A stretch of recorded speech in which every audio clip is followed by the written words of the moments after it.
You are listening to Embracing the Unknown. Book 7 of Iron Rule Collection, written by Akumah and voiceover by Sara. Akumah Audiobooks. Chapter 4, Into the Woods. The sun dipped low in the sky, casting a golden glow over Ridgewood as Jackson and Mara ventured into the woods behind the hotel. The towering trees, draped in emerald foliage, seemed to whisper ancient secrets in the gentle breeze.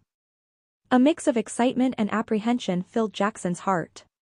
They had uncovered the hidden room and, against Mara's better judgment, decided to explore the woods, following a cryptic clue from Eli West's journal about a sanctuary in the shadows. "I can't believe we're doing this," Mara muttered, brushing her dark hair behind her ear. "A creepy hotel is one thing, but a creepy forest? That's a whole different level of weird." "Relax," Jackson replied, trying to sound confident. "It's just a forest. We'll stick to the path, and if anything feels off, we turn back. I promise." Mara rolled her eyes, a hint of a smile playing on her lips.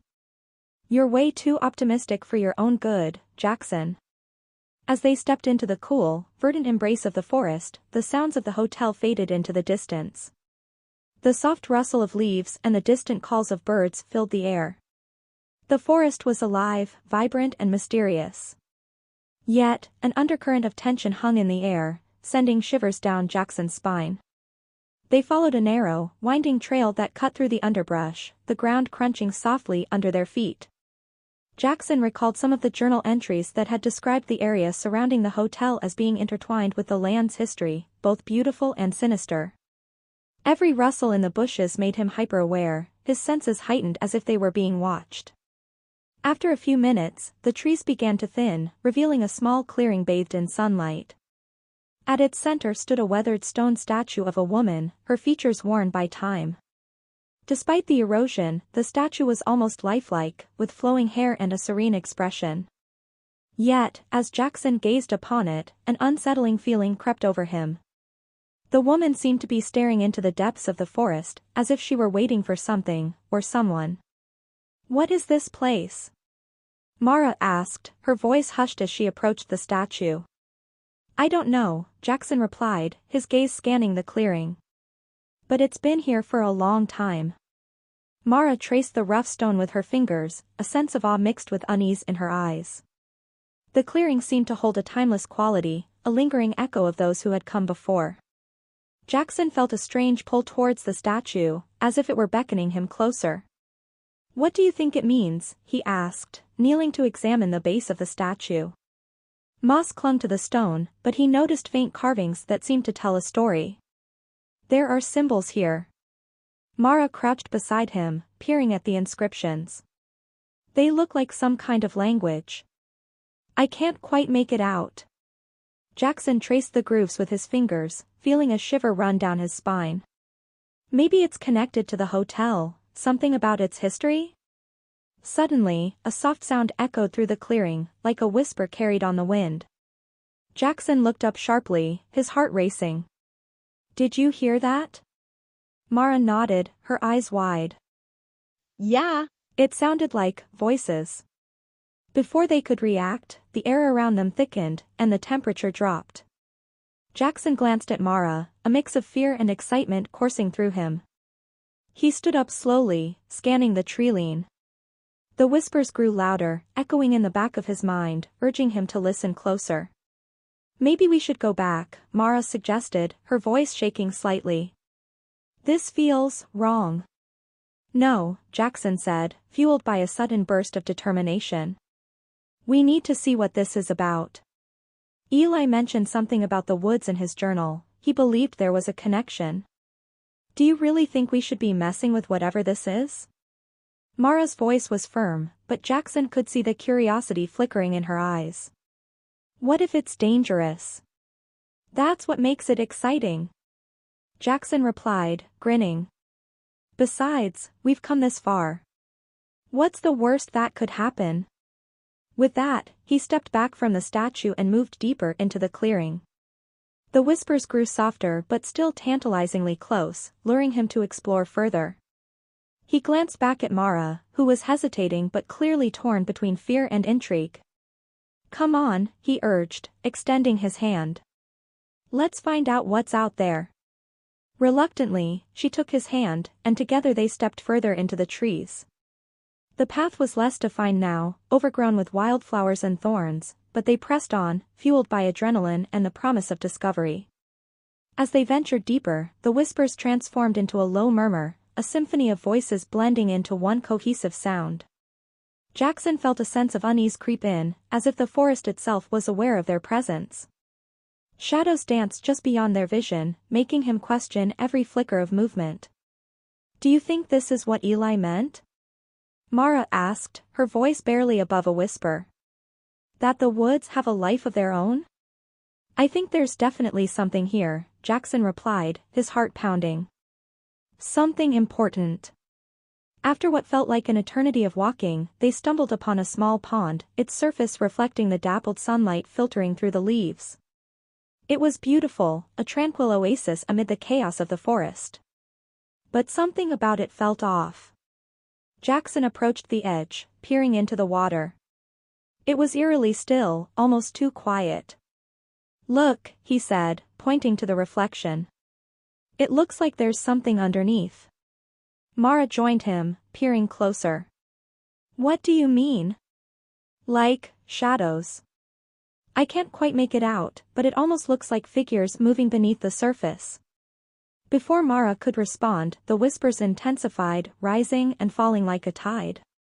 Jackson felt a wave of unease wash over him, his instinct screaming at him to turn back. Maybe we should go. But before he could step away, the water began to ripple, and the figures below surfaced for just a moment. They were indistinct, almost ghostly, flickering like shadows caught in a moment of clarity before they vanished back into the depths. Mara! Jackson exclaimed, stepping back. Did you see that? Yeah. I did, she said, her eyes wide. What the hell was that? I don't know, he admitted, fear gripping him. But I think we need to go, now. As they turned to leave, a sharp crack echoed through the trees, causing them both to freeze. Jackson's heart raced as he glanced over his shoulder, trying to pinpoint the source of the sound. The forest felt suddenly alive, the whispers morphing into frantic voices, urging them to stay. Jackson, we need to hurry, Mara said, grabbing his arm. Something's not right. But as they moved back toward the path, the underbrush rustled, and from the shadows stepped a figure, tall and cloaked in darkness, the edges of its form flickering like a flame. Jackson's breath hitched in his throat. It was almost human, yet not quite, its face obscured by the shadows that clung to it like a shroud. Who are you?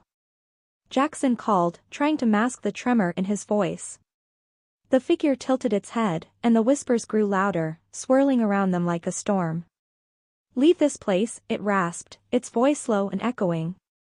You are not welcome here. Jackson and Mara exchanged terrified glances, fear gripping them both. We're just exploring, Jackson said, trying to sound brave. We didn't mean any harm. Leave before it's too late, the figure warned again, its tone growing more insistent. Come on, Jackson, Mara whispered urgently, tugging on his arm. Let's go. Before he could respond, the shadows shifted, and Jackson felt an unnatural pull from the darkness. It was as if the forest itself was beckoning him, tempting him to stay, to uncover its secrets. But the figure's warning echoed in his mind. Okay, he yelled, backing away. We're leaving. They turned and ran, the whispers rising to a frantic pitch as they sprinted back toward the clearing. Jackson's heart raced, adrenaline surging through him as they navigated the twisting trees and underbrush, desperately trying to escape the growing sense of danger. As they broke free from the trees and stumbled back into the clearing, they gasped for breath, the sunlight feeling like a lifeline. The statue still stood in the center, untouched by the chaos they had just experienced. Did you see that? Mara panted, her eyes wide with disbelief. Yeah. Jackson replied, his voice shaky. What the hell was that? I don't know, Mara admitted, shaking her head. But I think we should listen to it. Whatever it is, it clearly doesn't want us here. Jackson felt a rush of frustration. But we're so close. There has to be something here, something we can learn about Eli and the hotel. Mara turned to face him, her expression a mix of concern and frustration. Jackson, we just encountered something, someone, who warned us to leave. That has to mean something. This isn't just some ordinary forest. We don't know what we're dealing with. Jackson took a deep breath, trying to calm his racing heart. The pull of the secrets lurking in the shadows was strong, almost intoxicating, but he had to admit Mara had a point. The figure, whatever it was, had instilled a sense of urgency within him, a visceral understanding that not everything in these woods was friendly. Okay, he conceded, raising his hands as if to placate her. Let's step back for now. We can come back with more information. We'll dig deeper into Eli's journal and see if we can learn more about whatever that was. Mara nodded, her unease palpable. The forest loomed behind them, its depths shrouded in shadows. A sense of urgency tugged at Jackson, a desire to unravel the mystery of the place. But he knew that delving too deep could lead to unforeseen consequences. As they turned to retrace their steps, a chill ran down Jackson's spine.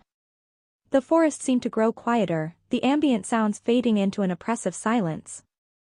Every rustle of leaves, every snap of a twig, seemed magnified, casting long, ominous shadows.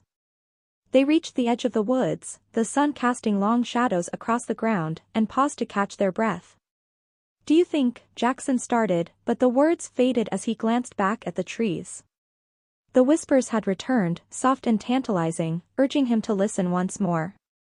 What? Mara asked, breaking him from his thoughts. Do you think there's a connection between Eli and that figure? Jackson replied, his mind racing. What if he encountered something similar?